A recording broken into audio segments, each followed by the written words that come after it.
आज से हम सब लुसेंट पढ़ेंगे और मैं पूरे लुसेंट को कंप्लीट आपको कराऊंगा और ये 2 से 3 महीना में आपका कंप्लीट हो जाएगा। और मैं इस वीडियो में हिस्ट्री पढ़ाऊंगा, जिसमें हिस्ट्री में 3 कैटेगरी होता है, प्राचीन, मध्यकालीन और आधुनिक। तो मैं प्राचीन से स्टार्ट करूंगा और महाजनपद से पढ़ाऊंगा आपको।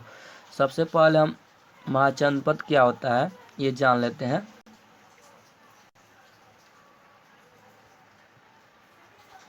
देखिए, इसका विकास जो है सबसे पहले जन में हुआ था। जब जन ये कुछ समय के बाद इसमें विकसित किया गया तो इसमें क्या किया गया, जनपद का विकास हुआ। और इसमें कुछ समय के बाद जब विकास किया गया तो ये महाजनपद में बदल गया। तो आप याद रखिएगा कि जनपद का विकास कब हुआ, तो पहले जन से हुआ। जन से किसका निर्माण हुआ, जनपद का। और जनपद से किसका निर्माण हुआ, तो महाजनपद का। और जो है महाजनपद जो है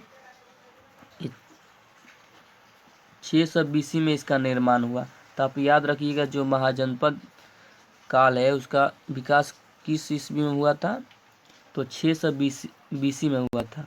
आप याद माने 600 ईसा पूर्व में हुआ था। और इसकी जानकारी किससे मिलती है, तो देखिए इसकी जानकारी बौद्ध धर्म,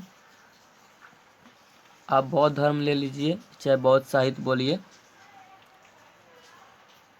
बौद्ध साहित्य से इनकी जानकारी मिलती है। बौद्ध साहित्य की अंगुत्तर निकाय से मिलती है।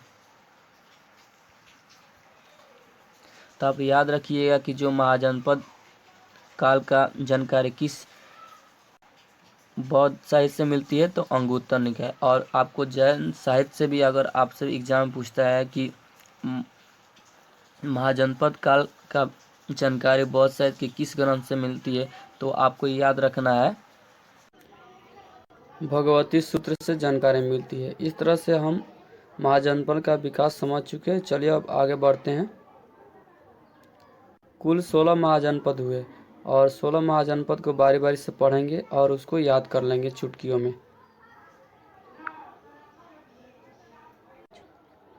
देखिए, महाजनपद के उदय के बारे में हमने पहले बता दिया कि 6ठी शताब्दी ईस्वी में इसका विकास हुआ था, लगभग 600 BC में।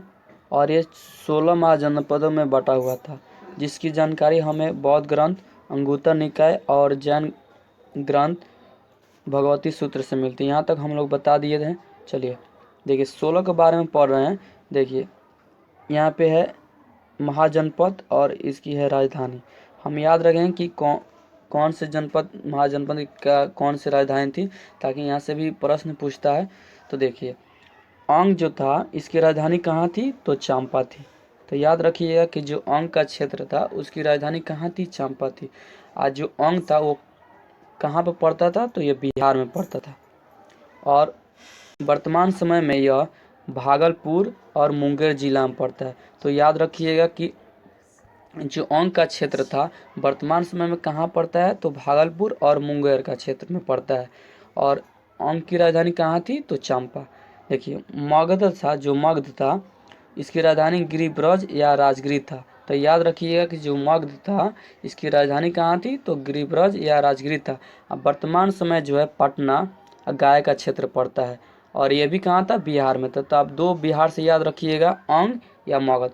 मगध से आप एक और चीज़ याद रखिएगा कि जो 16 महाजनपद था वो सबसे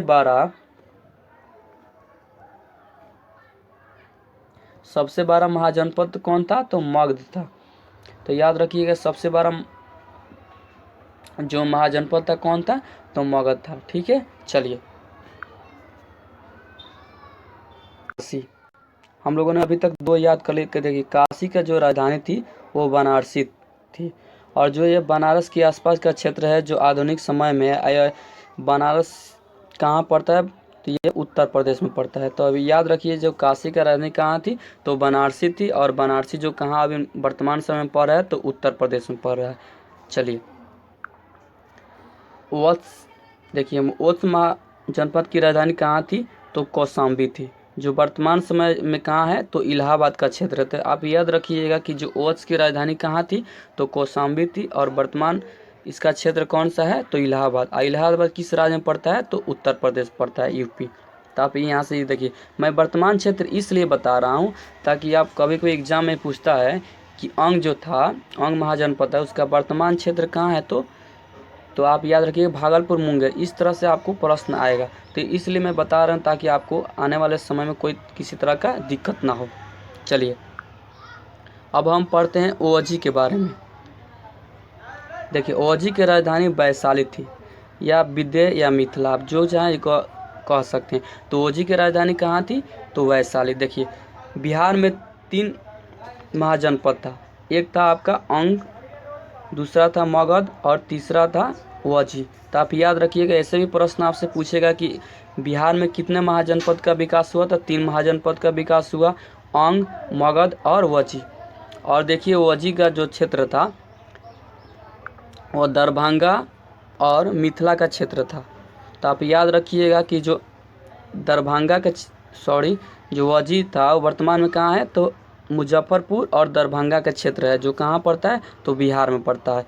चलिए अब पढ़ते हैं कौशल। देखिए कौशल महाजनपद की राजधानी कहाँ थी, तो श्रावस्ती थी, जो वर्तमान समय में जो है फैजाबाद कहाँ पड़ता है, तो उत्तर प्रदेश पड़ता है। तो याद रखिएगा कि